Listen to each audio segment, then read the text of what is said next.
Think you'd never fall for an online scam? Well, it can happen to anyone. This businessman just lost $400,000 to an AI-driven crypto scam. I still wake up occasionally in the middle of the night with anxiety where it just all of a sudden hits me.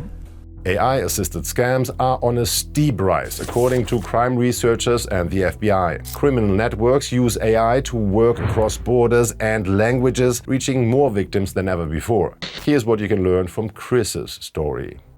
I met Eliza through Facebook. November 2024, I got a friend request. They began talking. Eventually, Eliza brought up crypto investments and how much money she made with it. They even had a video call. Eliza looked real. Chris decided to invest.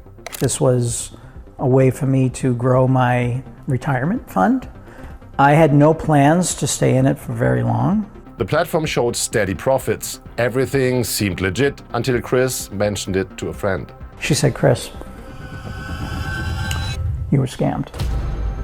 The investment platform was fake, the profits were fake, and Chris still does not know whether he was talking to a person or an AI. This isn't an isolated case. Scammers around the world use the same playbook: create a fake identity, build trust, convince someone to invest, then disappear. There are entire scam factories, often based in Southeast Asia. They are known to force human trafficking victims to work in teams to scam people around the world. Experts estimate that hundreds of thousands of trafficked victims are involved in such operations.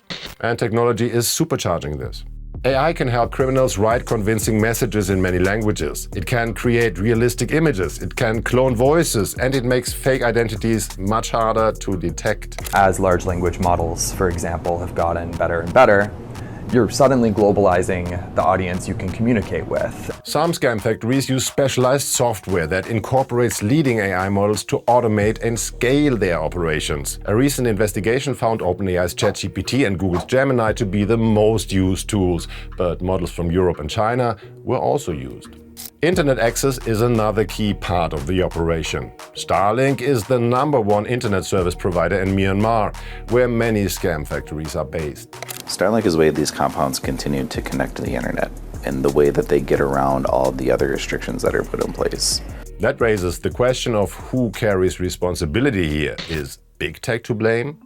Most technology companies have guidelines that forbid criminal use of their products, but they also argue that monitoring all user activity would raise privacy concerns. Some companies have taken action. Starlink says it has disabled thousands of internet terminals linked to scam compounds. Yet investigators say new sites continue to emerge using Starlink again. Critics argue that AI companies and internet providers have the technical ability to do more, but lack regulatory pressure. The United Kingdom, the European Union, Australia, and Singapore have introduced rules that require companies to better prevent online scams. But regulation takes time, so what can you do right now? If someone you meet online starts talking about investments, be careful. If they pressure you to move money quickly, that's a major red flag. Use reverse image search to check profile photos. Never invest through a link sent by someone you've only met online. Search independently before sending any money. And if something feels off, trust that feeling. You can even paste your chat into an AI tool and ask if it looks like a scam.